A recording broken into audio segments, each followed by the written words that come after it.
People will say that, oh well, you can sail around the world in a production boat. It's quite true. Question is, why would you?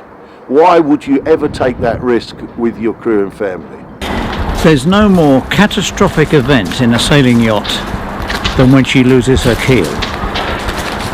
World Sailing, the global body for the sport, say that since the mid-1980s, 75 yachts have lost their keels, resulting in the deaths of 28 sailors. Other industry figures say that level could be much higher, as many go unreported. So we're here today on the south coast to talk to the founder of Kraken Yachts, Dick Beaumont, for his perspective on this issue.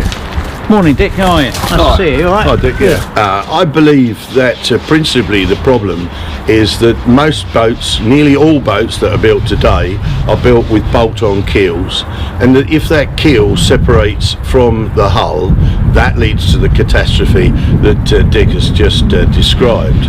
And principally, what you've got, this is your standard production boat, and what you've got is a GRP hull and a solid steel keel, and this is bolted and then glued onto that.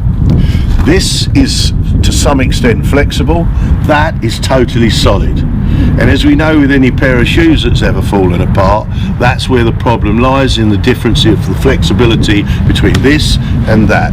That's where they come apart. It's where shoes come apart, is at the seams, and they're on a sailing boat. If that's where this comes apart, that leads to the tragedy. It began with me wanting to buy a boat for my retirement. I wanted to sail around the world with my family and young grandkids, and safety is the number one issue that I believe every blue water cruiser should consider. That's number one, it's number two, and it's number three. And quite simply, there's too great a risk that a bolt-on keel for me could fall off, and I would not accept it. So I looked to search for a boat with an integral keel, and I couldn't find any builders. It was as simple as that. I couldn't find anybody that was going to build that. And so, given that I was determined that I would have that, I worked with a designer, Kevin Dibley, to design a blue water cruising yacht with an integral keel, and that's where the whole project began.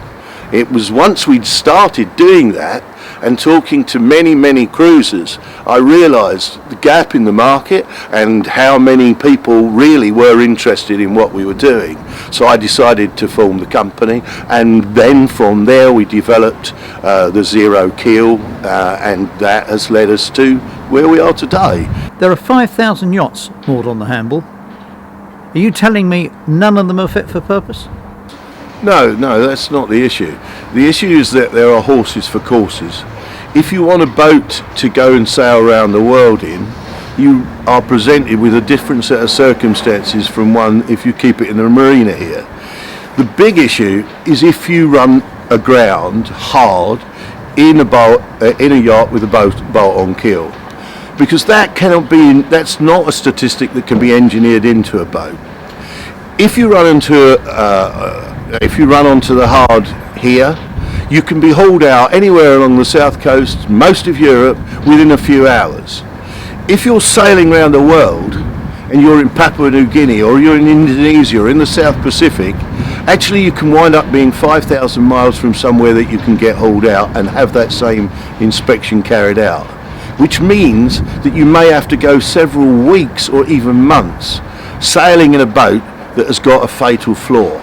And that's what has to be protected against. And there's only one way of doing that. There's only one way, and that is to ensure that the keel can never come off. And the only way that that can be done is ensuring that the hull and the keel is just one piece. And that's why we developed the Zero Keel, which is an integral keel and hull built in one piece. It has all the design benefits of a bolt keel, and yet at the same time it can never detach from the hull. What is a zero keel?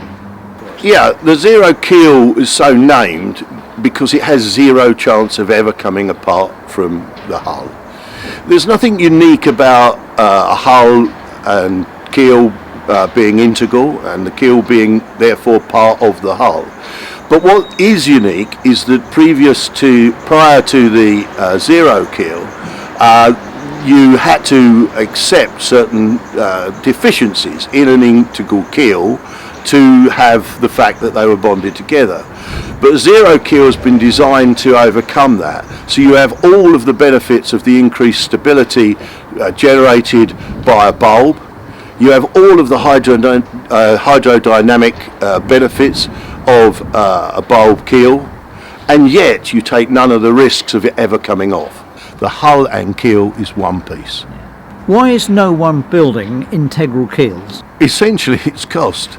It's a lot more expensive, if you can imagine, to take and lay up by hand the hull and keel in one piece. A different shape mould, much more labour intensive, and it's simply cost. It's around 25% more of the whole boat cost to build with a zero keel and with an integral keel. And that's essentially why nobody's doing it. What is the difference between a zero keel and an integral keel? A standard integral keel is a straight keel, and you have to stack the ballast up inside it, which means that the ballast is nowhere near as effective as if you can have it at the furthest point out on the keel in a bulb. So a zero keel is in fact an integral keel, but that is also bulb shaped, and that's been the challenge and that's been the achievement. Because when a boat inverts, having lost its keel, it does it in seconds, 15-20 seconds, and that boat is upside down. In the case of Cheeky Rafiki, the boat was found, the upturned hull was found months later, and the life raft was still attached to the deck. It had gone over so quick. That's what you cannot accept as a risk, in my belief. I don't believe there's any place in a blue water cruising design for a blade hung rudder, even less so for twin blade rudders, because that rudder is the second most vulnerable thing perhaps after the keel. And if a rudder is disabled by hitting flotsam, jetsam, a grounding, hitting a whale, a container, actually any of those things can totally disable that yacht, and that's a fundamental problem. So I believe that all blue water cruising yachts must have a fully protected rudder, either with a skeg or a rudder on the end of the keel, straight keel.